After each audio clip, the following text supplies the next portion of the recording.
Customer based brand equity. Seringkali kita memiliki suatu pertanyaan, apa yang membuat brand itu menjadi kuat? Bagaimana juga brand itu kita bangun?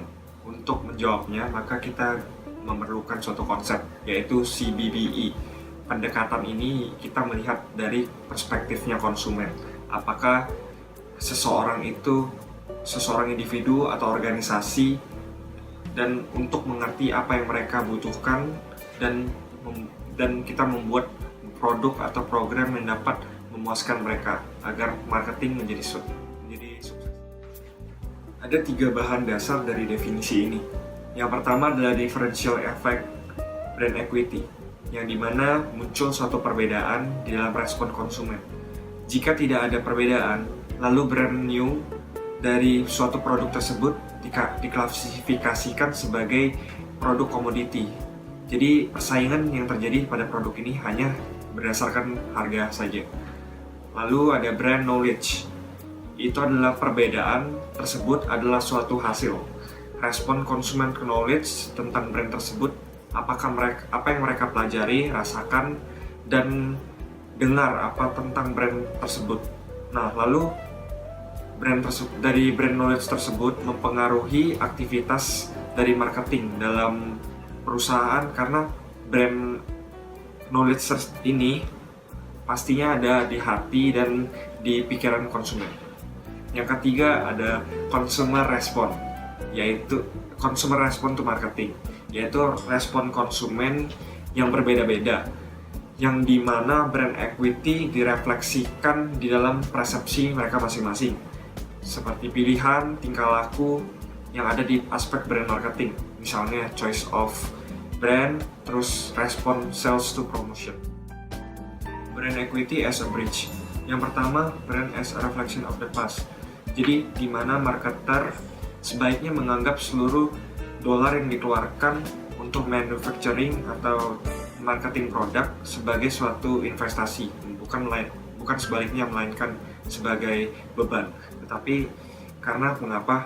Karena setiap investasi yang dikeluarkan dari manufacturing dan marketing produk itu, jika didesain dengan baik, maka akan menjadi suatu right knowledge yang baik dan mengena di konsumen, karena mereka merasakan, melihat, dan mendengar apa yang kita bagikan kepada konsumen. Yang kedua adalah brand as a direction for the future.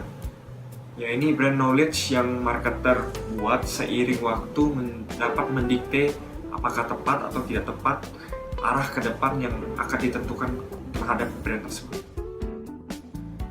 Making a brand strong. Jadi, a brand knowledge adalah suatu kunci yang membuat suatu brand equity itu menjadi perbedaan efek yang memicu adanya brand equity.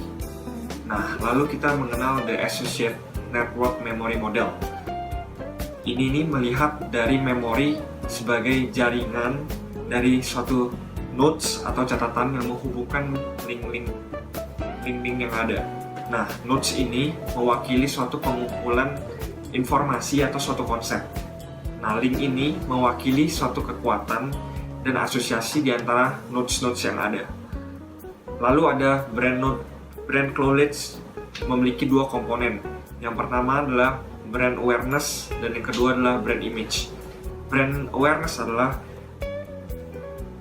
hubungan dengan kekuatan brand notes yang ada atau trace in memory, dapat mengukur sebagai kemampuan perusahaan untuk mengidentifikasikan suatu brand di bawah kondisi yang berbeda. Nah, yang kedua itu brand image, yang dimana persepsi konsumen tentang suatu brand yang direfleksikan oleh brand asosiasi yang ada di memori konsumen, lalu dihubungkan kepada brand notes yang di dalam memori. Source of brand equity. Yang pertama adalah brand awareness. Brand awareness ini dapat dibagi menjadi 2, yaitu brand recognition sama brand recall. Yang pertama brand recognition. Jadi brand recognition itu adalah kemampuan konsumen menerima paparan yang sebelumnya, yang diberikan di dalam brand sebagai isyarat. Contoh, misalnya kita pergi ke suatu supermarket, lalu kita ingin membeli brand. brand apa, misalnya brand makanan. Nah, lalu kita udah mengenal nggak brand itu dengan baik? Karena apa yang brand yang telah diiklankan itu, yang pernah diekspos itu, apakah kita dapat mengenal dengan baik? Terus lalu ada brand recall. Brand recall ini adalah kemampuan mengembalikan kembali brand dari memori saat diberikan suatu kategori. Misalnya, kalau kita ingin makan, diberikan kategori fast food, apakah kita mau makan KFC atau McD. Nah, itu yang menjadi suatu brand recall.